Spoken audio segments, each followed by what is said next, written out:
यूँ तो कुल 5 राज्यों में विधानसभा चुनाव हो रहे हैं, लेकिन ऑल इंडिया मजलिस इत्तेहादुल मुस्लिमीन के संदर्भ में अगर हम अपनी बातों को रखें तो तेलंगाना का विधानसभा चुनाव सबसे प्रमुख हो जाता है, क्योंकि ऑल इंडिया मजलिस इत्तेहादुल मुस्लिमीन के लिए तेलंगाना इकलौता ऐसा राज्य है जहां वो सरकार के साथ मिलकर सरकार चलाने का काम कर रहा है। तेलंगाना में विधानसभा का चुनाव होना है, जिसको लेकर ऑल इंडिया मजलिस इत्तेहादुल मुस्लिमीन पार्टी जोरों से तैयारी कर रही है।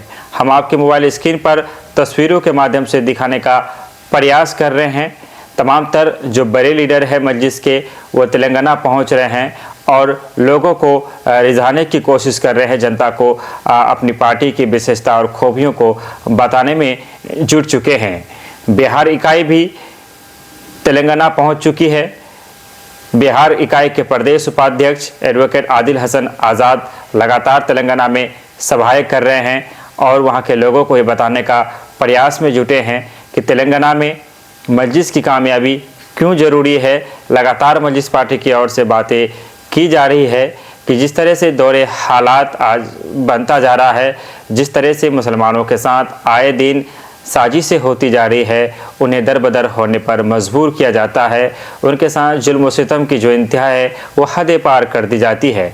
ऐसे में चाहे सदन में हो या फिर सड़क में हो, अगर कोई उनकी हकों की बात करता है, चाहे मुसलमानों की बात करे या अक़लियतों की बात करे या पासमानदानों की बात करे, तो इन लोगों की इकलौता आवाज़ मजलिस पार्टी है और मजलिस पार्टी निरंतर आवाज़ को उठा रही है। चाहे अध्यक्ष बैरिस्टर असदुद्दीन अवैसी के रूप में हो या अकबरुद्दीन अवैसी के रूप में हो या फिर इम्तियाज़ जलील हो, लगातार मजलिस उन चीज़ों पर बात कर रही है जहां किसी के साथ हक तलफी हो रही है। इस तरह की संदेश तेलंगाना की सरजमीन पर मजलिस देने का काम कर रहा है, क्योंकि तेलंगाना में बरसों से मजलिस की जीत होती आई है और एक बड़े पैमाने पर मजलिस तेलंगाना में जीत रही है। हालांकि बीते कुछ सालों से ऑल इंडिया मजलिस इत्तेहादुल मुस्लिमीन भारत के अलग अलग राज्यों में भी चुनाव लड़ने का काम किया, लेकिन बिहार की अगर बात को दरकिनार कर दिया जाए तो कहीं दूसरी जगह और कामयाबी मिलती हुई नहीं देखी।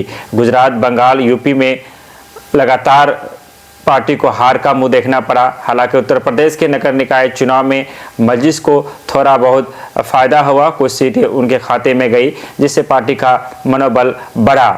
ये जो 5 राज्यों में विधानसभा चुनाव है, कई जगहों पर ऑल इंडिया मजलिस इत्तेहादुल मुस्लिमीन पार्टी ने अपने उम्मीदवारों को मैदान में उतारा है। अगर उन्हें सीट मिलती है, अगर वो कामयाब होते हैं, तो यकीनन आने वाले दिनों में ये देखा जाएगा, ये समझा जाएगा, ये इस बात को मानकर चला जा सकता है कि आने वाले जो लोकसभा का चुनाव है 2024, इसमें मजलिस को बड़ा फ़ायदा होने वाला है। उसके शुभ संकेत मिल सकते हैं, पार्टी का मनोबल बढ़ेगा। लेकिन इस 5 राज्यों के जो विधानसभा चुनाव हो रहे हैं, अगर उसमें अच्छी खासी सीटें उन्हें नहीं ला पाए, अगर उन्हें और जैसे बंगाल, उत्तर प्रदेश, गुजरात इत्यादि जगहों पर जब चुनाव लड़े थे, जिस तरह झारखंड में हार का सामना करना पड़ा, अगर उसी तरह की चीज़ें फिर से निकल कर सामने आती है तो कहीं ना कहीं पार्टी का जो मनोबल है, कार्यकर्ताओं का जो मनोबल है, वो टूटेगा। आपको क्या लगता है? आप इस बारे में क्या राय रखते हैं? आपकी राय काफ़ी महत्वपूर्ण होता है। हम गुजारिश करेंगे चैनल को सब्सक्राइब करते हुए बेल आइकन को प्रेस करते रहे। विदा लेते हैं आपसे, धन्यवाद, शुक्रिया, आदाब।